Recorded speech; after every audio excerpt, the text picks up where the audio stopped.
I've just emerged from Vladimir Putin's marathon keynote speech and Q&A session here at the St. Petersburg International Economic Forum, and here's what you need to know.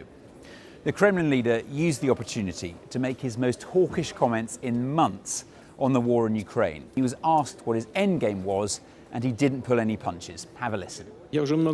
I have said many times that I consider the Russian and Ukrainian people to be one nation.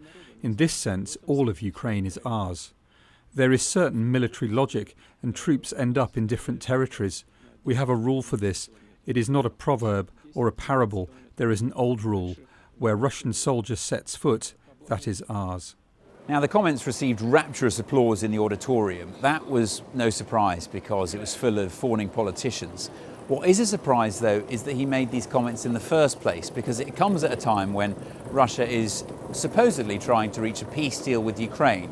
Ever since Donald Trump began his push for a settlement, Moscow has dialed down the rhetoric, trying, I think, to placate Washington and give the impression, at least, that it is interested in peace. But there was none of that in here today, quite the opposite.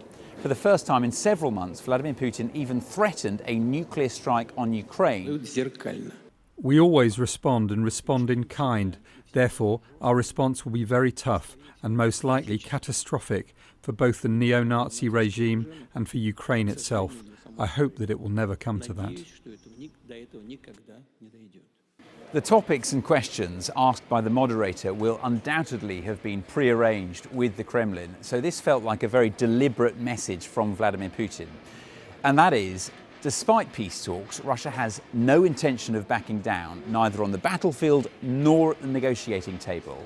And I think it shows how confident Moscow is that things are going its way.